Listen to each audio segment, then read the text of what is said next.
అలాంటి దశలో మీరు నమ్మండి, ఇదే ఫిల్మ్ ఛాంబర్ ముందు టెంటలు వేశాం. అక్కడ ఓ సురేందర్ రెడ్డి గారు, ఓ నట్టి కుమార్ గారు, ఓ మోహన్ గారు, ఓ బెక్కం వేణుగోపాల్ గారు, నేను ఇంకా అనేక మందిని ఈ ఉద్యమాలు చేస్తున్నప్పుడు ఆదిశేషవరరావు గారు, తమ్ముడు భరద్వాజ్ గారు, కెఎస్ రామారావు గారు, చదవాడి శ్రీనివాసరావు గారు, అచ్చిరెడ్డి గారు, కృష్ణారెడ్డి గారు పెద్ద మంది సంఘీపం ప్రకటించారు. ఎన్ని చేసినా ఏమీ కాలా. స్వయంగా నేను వెళ్ళి రామారాయణ గారు రిక్వెస్ట్ చేశా, నారాయణ పర్సెంటేజ్ సిస్టమ్ కావాలి, అది మంచిది, లీ సిస్టమ్ ఉండకూడదు, రెండల్ సిస్టమ్ ఉండకూడదు, నేను సురేష్ బాబుతో మాట్లాడతాను, ఐఆమ్ విత్ దట్ మూమెంట్ అన్నాడు రామారాయణ గారు. మహానుభావుడు కీర్చేసి అయ్యారు. అప్పుడు దత్తులు ఫలపరం కాల. ఆ తర్వాత అల్లు అరవింద్ గారిని రిక్వెస్ట్ చేశాం, నారాయణమూర్తి అందరం కలిసి చర్చించుకున్న విషయం మీద ఏది మంచిగా చేద్దాం అన్నాడు ఆయన. కానీ మంచి అనే పర్సెంటేజ్ జరగల. మళ్ళీ సునీల్ నారాయణ గారిని రిక్వెస్ట్ చేశాం, అందరూ ఏం చెప్తా అదే మేము చేస్తామన్నాడు ఆయన. కానీ ఇది మంచి జరగల, పర్సెంటేజ్ సిస్టమ్ ఇంప్లిమెంట్ కాలా. దిల్ రాజు గారిని రిక్వెస్ట్ చేశాం, నిజంగా దిల్ రాజు గారు నేను పర్సెంటేజ్ సిస్టమ్కి యాక్సెప్ట్ అన్నాడు ఆయన ఆ డేస్లో. కానీ ఫలప్రదం కాలా.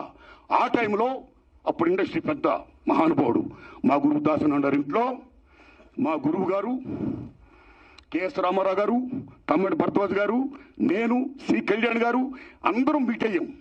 మీట్ అయిన తర్వాత VNR Nageswara Rao distributor from Telangana, percentage system కావాలి, ఏ సిస్టమ్ కావాలి, ఆక్యుపేషన్ పర్సెంటేజ్ కావాలని కొందరు, 50-50 కావాలని కొందరు, ఇలా రకరకాల మాడుతున్నప్పుడు ఇది తప్పకుండా తేలుతాం.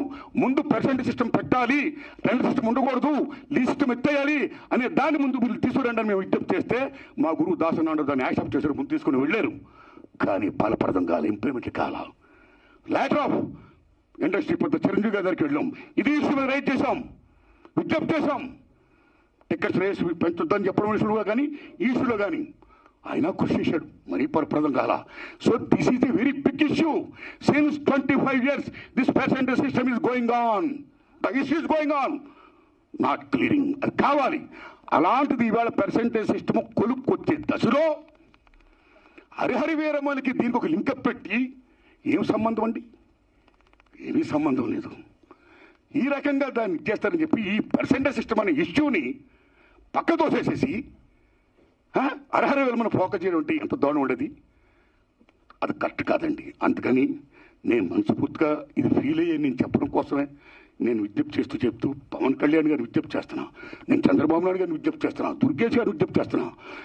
పవన్ కళ్యాణ్ గారు మాట చెప్పారు, ఇండస్ట్రీ వారు వచ్చి గవర్నమెంట్ ఏర్పడ్డ వెంటనే వచ్చి పలకరించవచ్చు కదా, మర్యాద పూర్వక కలవచ్చు కదా అన్నారు. నేను శభాష్, కలవాలి, రాజులు మీరు, కలుస్తాం. కానీ ఒక విజ్ఞప్తి చేస్తున్నాం, పూర్వకాలంలో రాజుల దగ్గరికి ఏదైనా ప్రజల సమస్య వచ్చినప్పుడు ధర్మగంట కొడితే లోపలికి వెళ్ళేవారు. దాని బిఫోరే రాజులే ప్రజల దగ్గరికి వెళ్ళేవాళ్ళు, రచ్చబండ పెట్టేవారు.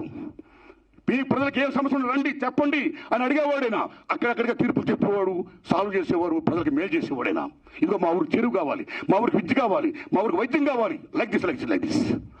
అలాగా మీ మినిస్టర్లు కూడా అయిన వెంటనే ఇండస్ట్రీని పిలిచి రండి, మీకేం సమస్యలు ఉన్నాయి, నేనేం చేయాలి, మేమేం చేయాలి అని చెప్తే మేము కూడా ఎంత ఆనందపడేవాళ్ళం అండి.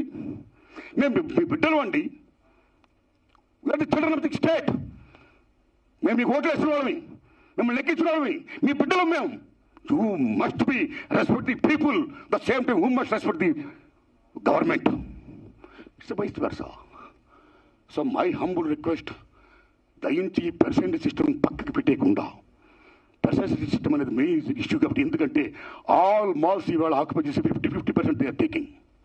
కార్పొరేట్ సెటప్తో కూడుకుని ప్రైవేట్ సంస్థలు ఏమైతే ఉన్నాయో ఆ కార్పొరేట్స్ అందరూ కూడా వాళ్ళు they are getting 50%. But single థియేటర్కి ఏమైంది? సింగిల్ థియేటర్ అందరూ మనవాళ్ళు, ఎక్కడవాళ్ళు, ఓ ఫ్యాషన్తో కట్టుకున్నవాళ్ళు, ఈ తల్లిని నమ్ముకున్నవాళ్ళు. సినిమా అంటేనే తల్లి తండ్రి నిర్మాత తీసేవాడు, చూసేవాడు, ప్రేక్షకుడు దేవుడు, ఇద్దరికి మధ్య సందారుగా చూపించే తల్లి సినిమా హాల్ ఓ దేవాలయం. ఆ దేవాలయాలు బాగుండాలి. ఇవాళ ఎన్ని దేవాలయాలు కళ్యాణ మండపాలు అయిపోతున్నాయి, ఎన్ని దేవాలయాలు